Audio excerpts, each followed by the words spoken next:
There's a Boo. Come Hi. here. Blue, what are you doing? Hi, dog. Come here, come here. Come on. The truck. Let's go. Blue. The truck. Come on. Come on. Let's go. I Hey. said in the truck. Everything's a truck. In the trunk. Blue. In the bonnet. He's not having it. Come here. Dang, kids. Blue. Come here.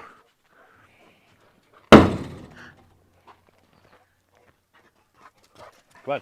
What you got there? Busted. I made an executive decision. We needed a new car. A new car. Ooh. Any interest in a 1940 Chevrolet?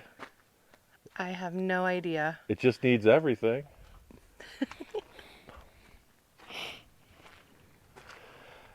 I got talking to a fella. He's like, you know what? I got just what you need. You're building all these Volkswagens. You got this car carrier truck that doesn't seem to be going anywhere. What you need is a third project. You need genuine 1940 Chevrolet two-door.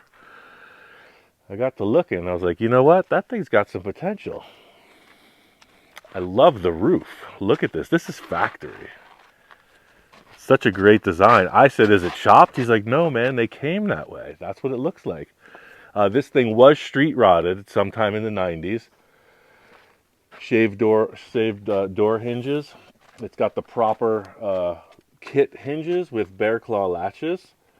Look at the firewall. It's got a tilt nose. The nose is separate because it's a one piece. It's on the other trailer.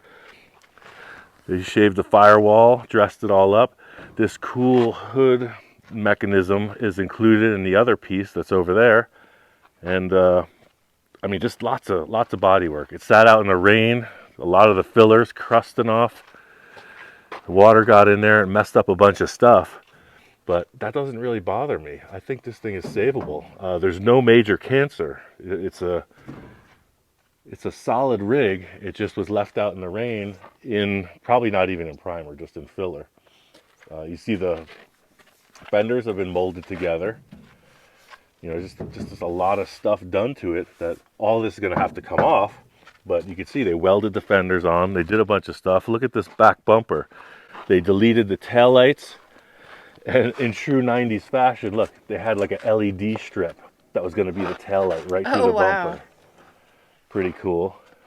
But all of the hardware in the car, they got this strut. Look at the hinges, billet hinges. Somebody changed. The car's been tubbed. It had big fat Mickey Thompsons in the back. Kind of a bunk job there. It's all sheet metal screwed together, but what that means for me is it's easier to cut that part out because it's already been modified. So a lot of potential. Very solid California vehicle. It's got the weathered look. See all this fillers chipping off. It's a pretty substantial amount. They shaved the gas hole right there. You can see bad welding. This panel doesn't line up very good. But I love the look of it. And that was just the thing, you know. I don't like the parts in a project where I start to feel bogged down, especially in the things like we've just been experiencing with the bug, the structure, the doors. That's super time consuming, and I always like to juggle projects. So 2 is not enough, 3, 5, maybe, but it doesn't happen overnight. So if you start to feel the pressure on one, step on to the next. So if you stand back and look at the overall silhouette of this thing, it's got a lot of potential.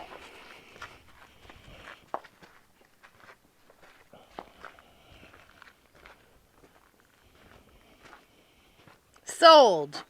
I'm in. It's that easy. Whew, it's another warm one in the desert. We got more good stuff. Did a little more sourcing and horse trading, and one thing that was occurring to me in the comments is maybe I was misleading with the images I showed of Johnny's artwork and of the other car. I'm not actually making a replication of any of the illustrations. It's just that's inspiration for this idea. In looking back through the comments on the previous videos, I'm not actually trying to build an exact replica of the illustrations I showed, like some of the other programs I've worked on. You know, it's a direct thing or inspired by. This is a more inspired by. So a lot of comments were saying, hey, just swap the door frames left to right so you have the squared up front edge. And that's not what I'm going for. Like, I'm not actually building a fusion of a Model A roof onto the VW Bug. It's inspired by that look. So this is where we're at now. Can it change? Yes, but definitely not putting this upright hard corner in the front of this. It's not what I'm trying to do. I personally don't think it would look right. I don't know. It just would seem too boxy up front. Well, and is that like the whole Model A thing? Like it's like boxy? oh, for sure. Oh, Yes. okay. But a Volkswagen Bug is not boxy. Right. Yeah. very It just curved. doesn't feel like it would. And I also, didn't really understand what those comments meant until actually you just explained it out here. yeah, so the basic gist of it is to take that side and flip it over Right. so that you have a square corner in the front. And not that that's a bad idea. It's just not the look you're going for. Well, if I show you directly with this interior piece, it will explain where my thought process was. Because so many people are saying, oh, well, if you want a hard edge turning back, then just take the door frame from that side, right? And put it here. I don't like that. Even if this was curved, I don't like it. I like this. I agree. That's my car. It's our car. Let me expand on that. So Wow. to further bring in that Model A influence, Don over at Rods West, Thank you, Dawn. shout out Thank to you, Crafty Ridge Kate. Crest, Crafty Kate, She knew. all the connections in Our the desert locale. family. Yeah, we got these fiberglass fenders. The Baja kit's fiberglass. The wagon roof is fiberglass. The fenders are going to be as well. If you can't get over that, that's on you. But check this out. So this is the Baja Bug fender that goes with that nose, right? A VW Bug does have a running board. The Baja may or may not use that. Sometimes they have this little tubular Nerf bar kind of thing. But watch what this Model A fender does to the nose. I already cut it up a little bit because, you know, I'm a guy that can't wait. I had to see it. So I cut off the inner portion. If you look at the one on the floor, you'll see where that flat panel would meet the Model A frame. This Bug obviously doesn't have that at all, so I sliced it off. And tell me that's not a tasty little morsel. Look at the way that this potentially can flow together.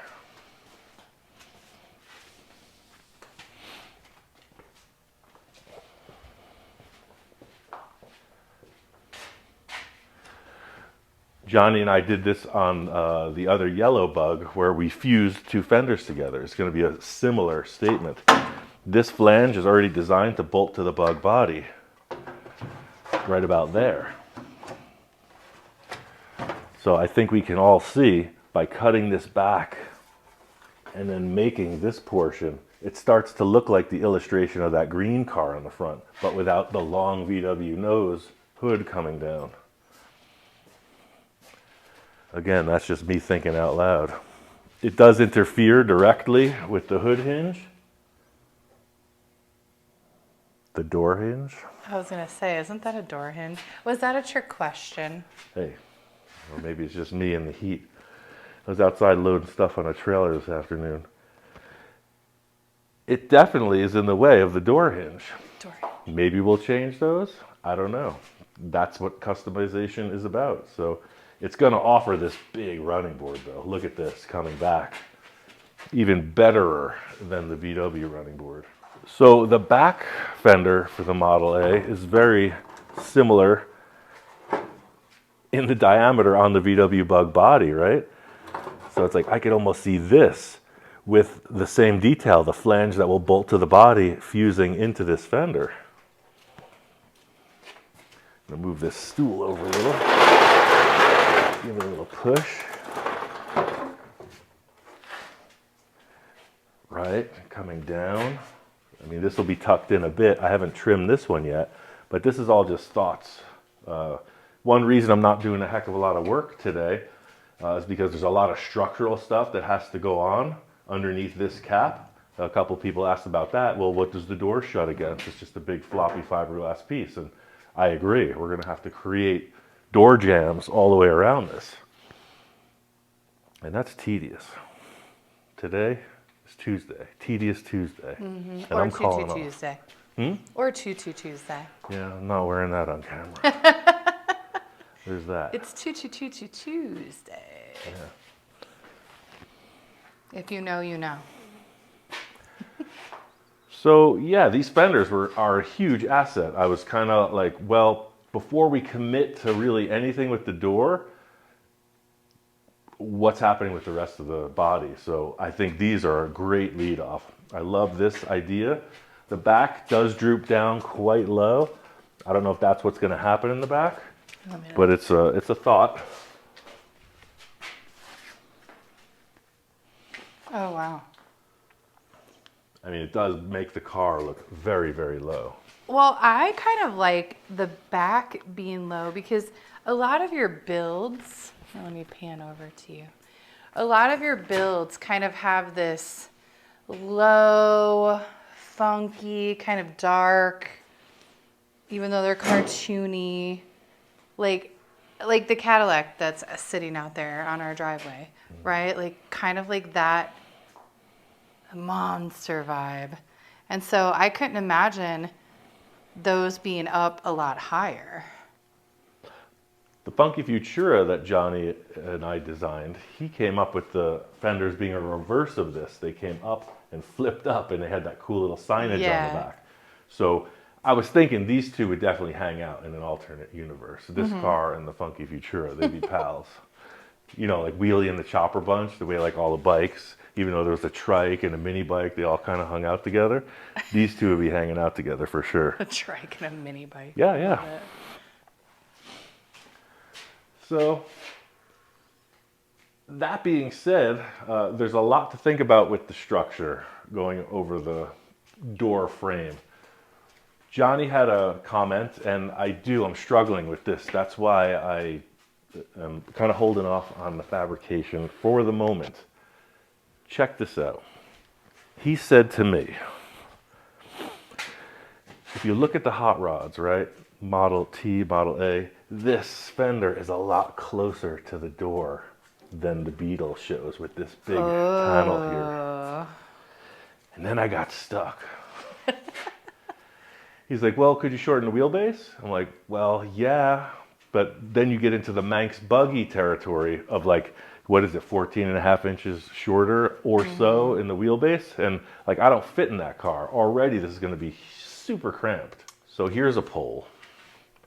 Because we're not in the realm of anything that's recognizable or normal, I started to think, to get that effect, what if I took the other door and made the door extension that big? Like, what if the door came all the way back here? Like, the whole side of the car opened. I think that would look so dope. Would it, or would it look weird because the side window would be that big? That's what I'm struggling with. Ah, I see what you're saying. So I'm trying to, I mean, I welcome all the comments. If you don't comment, please do. Subscribe. Right. Set updates for when we post this, because this is interactive. I mean, ultimately, I'm going to make my own decision, but inspiration comes from all angles. Somebody might just have a great idea. I'm responding to these statements about flopping that, and there's a reason I didn't do it. Are they bad ideas? Heck no, it's just not what I'm trying to see. But, like, could it work? Would it help? I could definitely make that happen. I just don't want to shorten the wheelbase. You know, I said it once, I said it a million times. I don't actually know what I'm doing here. Just trying to make something interesting. And the sky is the limit, like anything goes. At this point, I love the fenders. I love the nose, even though there's a point of debate for some folks, the wagon roof.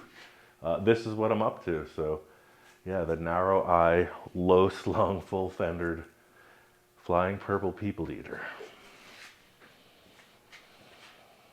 Are there any questions?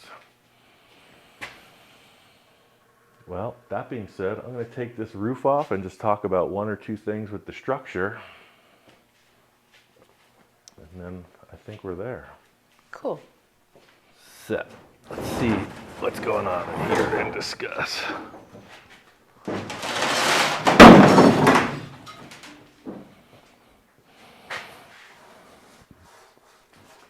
going to do one bit of cutting just to take this half off.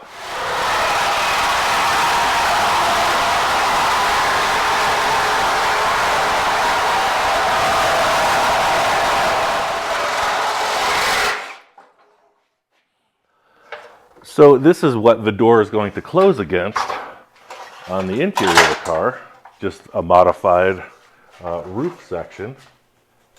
But of course, it's not even going to come close to lining up, but it'll be a good comparison to what the stock Beetle looked like.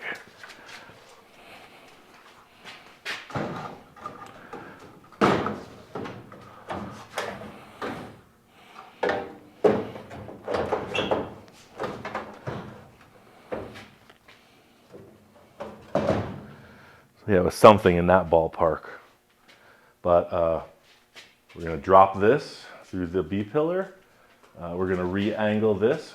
Again, no drip rail, but here you go. This is where the weather strip will contact. We're going to fuse that in to this area. So that's quite a task. That's what's coming up next.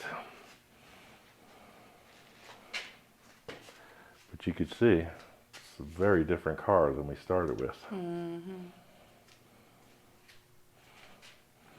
Again, it helps us if you like, if you subscribe, and if you set your notifications. Because we could actually do this a lot more. And comment. And comment. We actually do read all the comments. We do. We sit there in the morning drinking coffee and we discuss all those comments about flipping the door jamb, the door tops. I was like, it makes sense. It makes sense. It is definitely a quick way through it, but I was just trying to get that Beetle look. I wasn't trying to make a Model A out of it. Right. And Big Al, I see you. I hear you. I wasn't responding to his comments. Well, it's tough to respond to all of them. Yes, but Big Al, shout out to you. He's been a supporter since day one. And a lot of people have. We just got some cool stuff in the mail today, too. We got some wiring loom from Australia. Got a couple cool pieces of artwork. And a bunch of other neat stuff. I got a thread pitch gauge. I'll have to look at it, but it's like this little tool that you could put on a bolt to see what the thread pitch is. So, and one last thing. So many people are commenting about the eye and ear gear, the eye muffs that we're wearing. They are coming from Australia. There's a customs thing that they have to go through, so they're not going to be here for the holidays. They are literally on a boat or something. They're heading here, but eventually things take time. In the new year, in the new year, we're going to have them. Yeah. Some of them have the G6, the wireless audio, and some of them are just the standard units that we're wearing, and they're darn good. So hang on. We love them. Yeah. So a lot of people have been asking about that. So. Yeah. New Year, unfortunately not for the holidays. I wanted it for the holidays, but you know, George is over in Australia really busting his butt. Making it happen. Yeah, making these happen because people are not finding them online for a reason because it's a very unique invention. Yeah, and they're getting bought up. Like, yeah. We're the people bringing them to the U.S. courtesy of George's efforts. Yeah. So. Yeah, and George is amazing. If you don't know, you should follow him on Instagram. What is he at iMuffs? At iMuffs? He's George on George iMuffs, I think, or at iMuffs. We'll put a link in here. But then on Facebook, it's iMuffs. And you could see the different, they have 2 different products, but there's a whole history behind it. This is a developed thing. And he doesn't pay us to like wear them.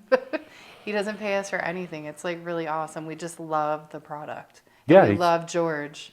like a lot of people send us stuff. He said, "Hey, check these out. I'm gonna send you a couple pieces of safety equipment." And I was like, "Heck yeah, man! These are cool." Super cool At first, I guy. thought it was a joke because it was just like it was too good, right? It was like, "Oh, is this some kind of goof, right?" But it's like, no, here we are. What is it? 4 years later? Yeah, 5 years because we were Yeah. working on the Funky Futura when Johnny and I wore them for the first time. Yeah, and we're trying to get it off the ground here in the U.S. with George. So Yeah. The anyway. 3 T's. Things take time. So do cars. Stay tuned.